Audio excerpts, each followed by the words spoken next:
Okay, we can start now.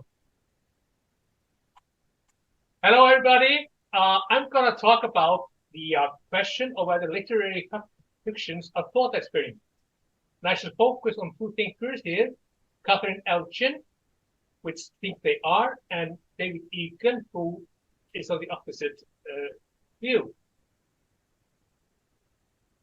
Now, Catherine Elgin is a philosopher of art and science, a very unusual combination. She worked closely with Nelson Goodman and is inspired by his thinking. Nevertheless, she is a highly original philosopher in her own right. We shall get to know her theory that literary fictions are essentially thought experiments. This theory has roots in her analysis of thought experiments in science and experiments in general. It's a very good example of how she unifies the philosophy of science and the one of arts. I can't say I don't know much about David Egan, but he has put forth an interesting critique of the theory that literary fictions are thought experiments, but actually without discussing Elgin's work. And you see here some of the articles that I've based this lecture on. I should start by introducing briefly Elgin's theory of scientific experiments with her stress on her ideas of thought experiments. Then I shall turn to a theory about literary fictions as such experiment. Finally, I shall briefly introduce Egan's criticism of the thesis that literary fiction involves thought experiments and evaluate both his and her theory critically. What is an experiment in Elgin's view? An experiment is a controlled manipulation of events designed and executed to make some particular phenomenon salient. Important properties and relations in nature are often masked by the welter of complexities that embed them. In experiments, we isolate the phenomenon from many other forces that typically impinge on it. We try to eliminate confounding factors. Scientific experiments diverge from reality. Does not that undercut the cognitive powers, we might ask? No, says Elgin. The fact that they diverge from reality enables them to reveal aspects of nature that are normally overshadowed. For instance, to decide whether a substance is carcinogenic, genetically identical mice are placed in otherwise identical environment, exposing half of them to massive doses of suspected carcinogen. Carcinogenic has to do with what that which creates cancer. The common genetic endowment and identical environment neutralizes the vast array of factors that influence the incidence of cancer. The experimental situation is artificial. Even the mice who have been intentionally bred to exhibit a certain genetic structure in the environment, is highly controlled. Science distances itself further from facts and thought experiments. They are not actual and not possible. Einstein made a thought experiment of a person writing a light ray, an impossible feat. I sort of add something from my own here. By suspending disbelief, they can use the thought experiment to gain better understanding of life. It must be added that scientific thought experiments are based on established background assumptions. Elgin emphasizes. Now, are such thought experiments anything but preparations for real-world experiments or empirical investigations of other kinds, we might ask? No.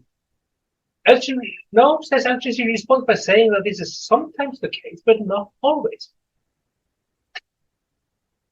Before going any further, we have to introduce a concept that is central to Elgin's thinking about these issues, including those of literary fictions, the one of exemplification, a concept that stems from Nelson Goodman, but which Elgin has developed further in a highly original manner. Exemplification is a relation of a sample, example, or an exemplar to whatever it is a sample or example of. A fabric swatch exemplifies an available pattern of cloth. A textbook example can exemplify a mode of reasoning, for instance, syllogism. Exemplification is still active. An exemplar highlights some of its properties by marginalizing or downplaying others. In highlighting, displaying, or making manifest certain of its properties, patterns, or relations, an exemplar affords epistemic access to them. By instantiating and referring to its shape as plots on a paint sample card, exemplifies teal blue as a particular kind of greenish blue or something. All of these plots also instantiates a particular shape or a size, refers to need. An exemplar is a telling instance of the feature it exemplifies. It presents these features in a context contrived to render them salient.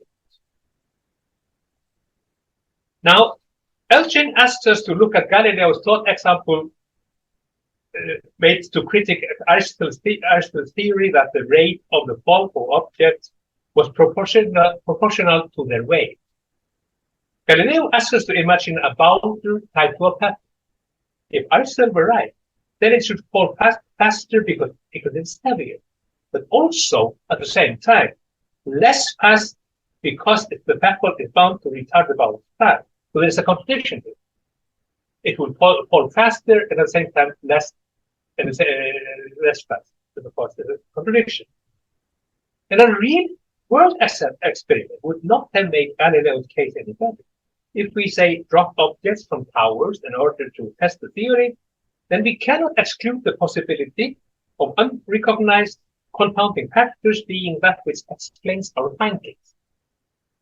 Galileo's thought experiment tells us something about the world, about the rate at which bodies fall, that the rate at which bodies fall is independent of their weights. Elgin points out that the rate at which bodies fall and the independence of that rate from their weight are abstract properties. They can be instantiated both in material and immaterial sequence.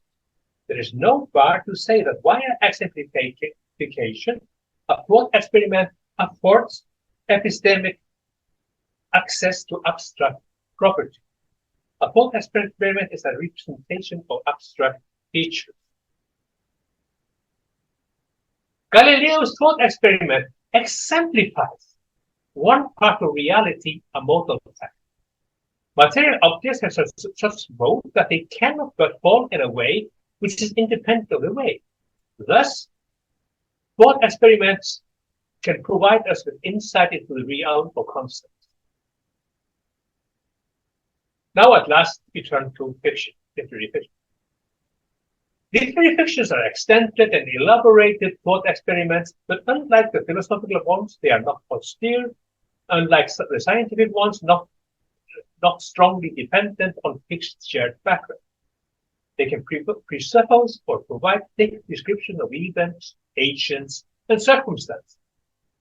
To achieve that end, they can deploy many factors: plot, characters, their relatability and perspective on events, even sound, shape, tone, and sequence of words. All of these may play a role.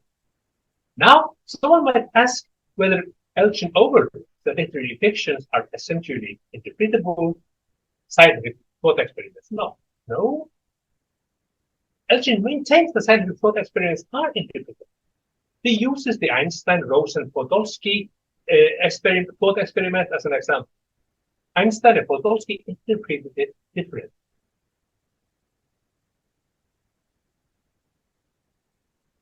Like a thought experiment, a literary work can instantiate and exemplify abstract properties that are concretized in human agents. It can be instantiated by something other than psychological elements, for instance, in a person with such psychological traits.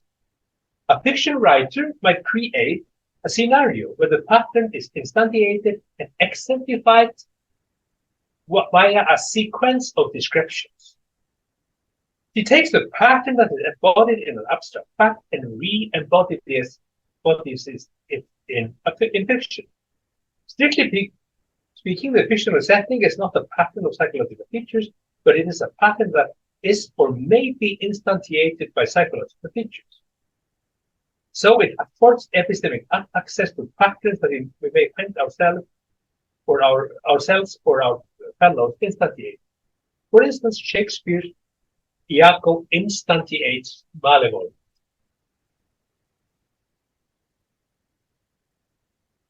Like a thought experiment, a work of fiction selects and isolates, manipulates circumstances so that particular properties, patterns, connections, disparities, and irregularities come to the fore. It may localize and isolate factors that underlie or are interwoven into everyday life, but that are apt to pass unnoticed because they are typically overshadowed by other, more prominent concerns.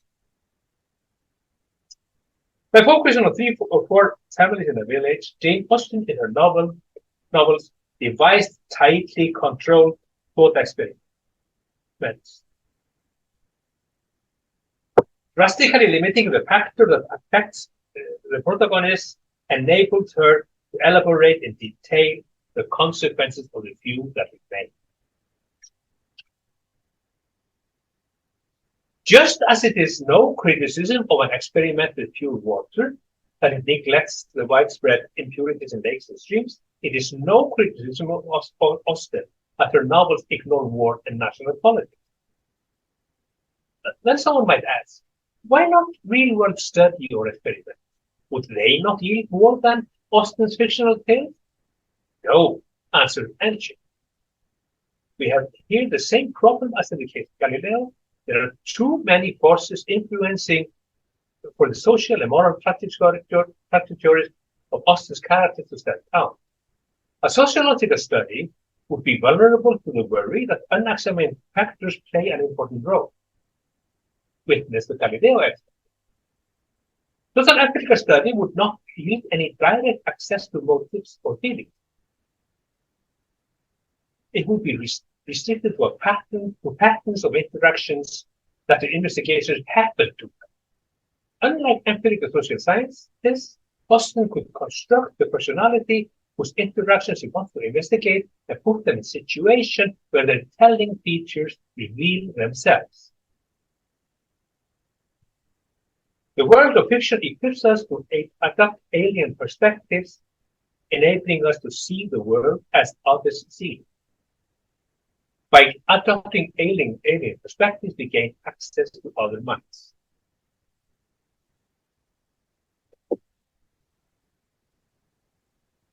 Now, could it be that fiction only yields banal truths? No, replies Elgin, the patterns and features that works of fiction exemplify are not necessarily truism. Because exemplars display rather than merely state, they can be exceedingly fine-grained. Alfred Hitchcock's movie North by Northwest exemplifies delicate nuances in the texture of fear, a virtual continuum from trepidation to terror. There is nothing banal about learning to recognize subtle differences and project them properly into members of the classes that the exemplar typifies. Now we turn to David Eaton.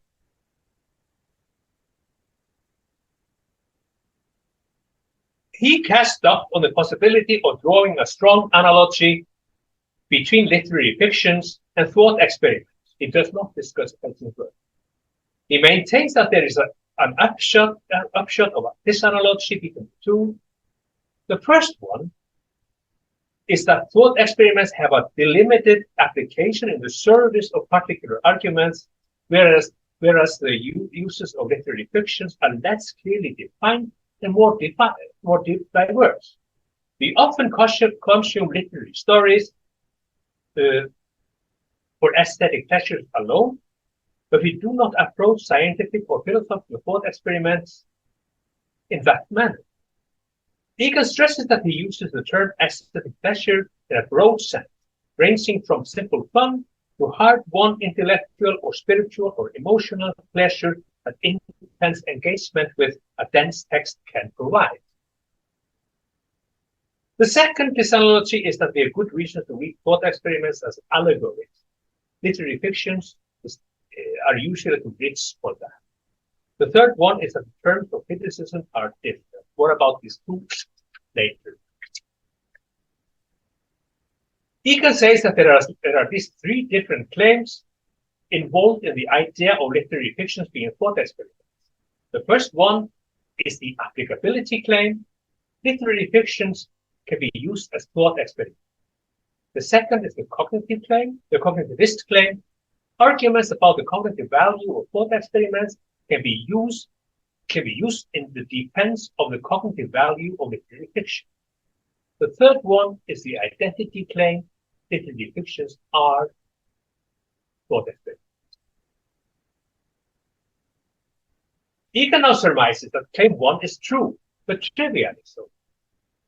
Philosophers sometimes use literary fiction in the thought experiment, but it is insufficient for the cognitive claim. Those who make that claim must show that the distinctive literary features of literary fictions generates knowledge. The uses of fictional narratives, on the one hand, and on the other hand, literary fictions. The uses of fictional narratives on the one hand in literary fiction, on the other hand in thought experiments are different and incompatible. They are sometimes even at cross purpose. Thought experiments become experiments only insofar as they are rolled into a larger argumentative structure.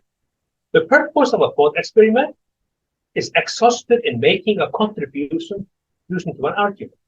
Whatever other aesthetic qualities that the thought experiment that the narrative might contain is irrelevant to the purpose of the thought experiment. Thus, the third claim cannot be true. To be sure, aesthetic pleasure in literature is not always entirely divorced from argumentation, but literary fiction has a different relation to arguments than thought experiments. When we read literary fiction, we do not have such a clear and delimited purpose of mind as making a particular move in a particular argument. We do not settle the purpose of reading a work of literature in advance of the reading. We read it with a degree of openness. We read literary fiction with the expectation of discovering something new. In contrast, we read thought experiments in order to refresh ourselves of the argument. We read thought experiments allegorically, that is, we treat each element as a simple representation of some aspect of the abstract problem under consideration. In contrast, literary reading maximizes aesthetic pleasure by, for instance, drawing meaning from the connections between elements at the concrete level, rather than finding meaning only at the allegoric level. The concrete particularities of a literary work are irreducible. In the first place, the abstract and general reflections in a literary engagement with a text has no defined limit in contrast to thought experiments. Secondly, literary engagement does not have to prompt any such reflections. But of course, as Egan admits, literary interpretation can generate abstract and general reflections in the form of symbolism, metaphor, and so on. Of course, there's some overlap. A critic might attack either a thought experiment or a literary work on grounds of implausibility. But in thought experiments, implausibility compromises the validity of the argument. The literature complaining about implausibility is generally a part of complaint that the narrative is contrived or violates the narrative logic of the work in such a way as to diminish our overall enjoyment of the story. Now, a literary work can be argumentative. Witness George Orwell's criticism of the Soviet Union in his novel Animal Farm. However, the argumentative upshot of a literary work is different from an argumentative thought experiment. Our argumentative criticism of Orwell's novels would at best target claims which we have come to entertain because we read the novel or the book, but not the book itself. Furthermore, we might praise a thought experiment for clearly schematizing abstract concepts, but we might criticize literary fiction for being too schematic. Treating our literature as a thought experiment is instrumentalizing it. It could therefore, in principle, be replaced by another set of literary tools. Now, let us start personal evaluation by looking at Egan's contribution with critical eyes. He wrongly assumes that there must be a gulf between literary fictions and thought experiments. He, for instance, writes that thought experiments and contrast literary fictions are not essentially interpretable. But we have seen that Elgin has counter-arguments. In light of the fact that most meaningful objects are essentially interpretable, I assume that Elgin is right. Secondly, he overlooks the fact that there is no concrete evidence for any philosophical thought experiment having ever led to the discovery of analytical truths, or indeed any truths at all. There are even philosophers who are against the use of thought experiments. But there is a host of such thought experiments that are very imaginative and aesthetically pleasing, but giving the reader a lot of food for thought, exactly like good works of imaginative literature can do. Think about Borges' short stories. They are very much like philosophical thought experiments. For instance, his story about the time traveler, which is when David Lewis made the thought experiment almost exactly like Borges' story. Thirdly, there's a sense in which every work with imaginative literature is like a thought experiment.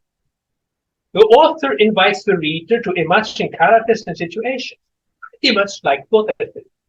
In the case of Austen's acclaimed novel, Pride and Prejudice, it is like she is saying, let us imagine that there is a pretty, witty, but rather poor girl called Elizabeth Bennet and a proud aristocrat called Fitzwilliam Darcy, and so on. In Einstein's example, it's like he is saying, let us imagine that there is a person writing on a rail, and so on. In both cases, such modifiers as let's imagine, or let us assume that, play an essential role. Fourthly, Egan overemphasizes the difference between truth and believability. The concept of believability is logically tied to the one of truth, in my mind. Believability is a function of the distance between the words of a given work or given works of literary fiction and the purported truth about the reality outside of the fictional world. Thus, in a realistic novel, the distance is small. In one such novel, actually a dime novel written in Icelandic, the protagonist is a girl so poor that she cannot afford a coat. She enters an apartment without a coat and exits it 10 minutes later in her own battered coat. Not believable in realistic fiction, but might be believable in a surrealist novel where the distance between our world and the world of the fiction is much greater. So if believability matters to literary fiction, then by implication, truth does too. Therefore, we can assume that literary fictions essentially involve cognitive claims or are somehow essentially connected to cognitive claims. In the first place, Egan puts too much emphasis on the aesthetic side of literary fiction and ignores the fact that many others cannot be understood if we ignore, for instance, the ethical side. We cannot read Orwell's Animal Farm simply aesthetically. And Dostoevsky's Crime and Punishment cannot be understood if the reader ignores the moral dilemma involved in the taking of human life. In the sixth place, if aesthetic enjoyment was the only value literary fiction can provide, then there would be no clear difference between it and a beautiful ornament or a difficult chess problem. The latter corresponds roughly to dense texts, and the hard-won intellectual pleasure from solving chess problems is analogous to the pleasure of reading dense texts. However, saying that literary fiction is of the same kind as ornaments and test problems flies in the face of common sense, but common sense is not right. In the seventh place, the concept of literary fiction has blurred edges. We cannot exclude the possibility of there being such fictions that do not involve thought experience. Nevertheless, it might be the case that paradigm examples of such fiction do involve thought experience, such that the concept of literary fiction would lose its meaning if that was not the case. If that was not the case, and if it was not the rule rather than the exception that literary fictions involve thought experiments, then it would be hard to delimit literary fiction from ornament and chess problems. It is an idea I got yesterday, so please criticize it. It isn't elaborate. But Egan has a point where he points out that we cannot reduce literary fiction to thought experiments. Thus, fiction is certainly much richer than that. Its ability to provide asset enjoyment is one of the most important sides of literary fictions, alongside with their cognitive potential, and these two are often intertwined. Elgin seems to reduce literary fiction to thought experiments, and all but ignores their aesthetic sides. In connection with that, he over-intellectualizes literary fictions and ignores their emotionalism. However, if intellectualization means reducing literary fictions to vehicles of propositional knowledge, then he is not guilty. Knowledge through exemplification is not proposition. First, there is room for emotional cognition due to exemplification. Secondly, even though he is not blind to the difference between thought experiments of philosophy and science on the one hand, literary fiction on the other, he downplays them a bit. I maintain that literary thought experiments are usually not as well circumscribed as the other two. They are sketchier. This means that the interpretation of them plays usually a greater role than in scientific and philosophical thought experiments. Thus, Tolstoy's Anna Karenina contained a thought experiment concerning genetic variations, Russian nobility in the 19th century, or generally the general cognition today, or all three or more. I would say all three or more. The reader can totally fill in the blanks of this sketchy thought experiment. There are examples of fairly clearly circumscribed thought experiments in literary fictions. For instance, is that the aforementioned story by Borges about time travel. But if it were the rule, not the exception, then literature would be almost like philosophy, which it is. In the third place, her focus on exemplification and instantiation of abstract practice might mean that superficial characters in fiction are prototypical for such characters.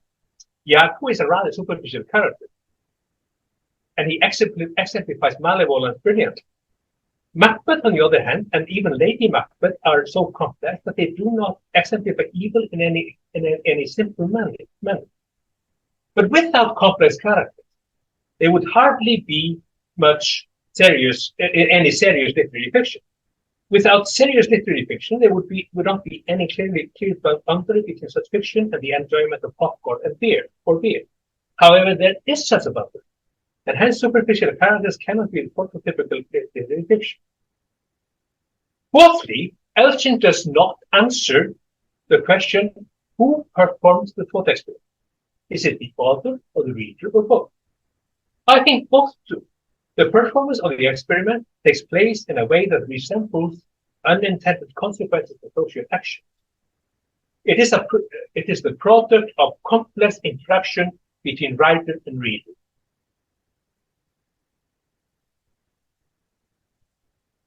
The conclusion is that Elgin is right about literary fictions essentially involving thought experiments, but tends to overstretch his role and ignores the aesthetic side of literary fiction.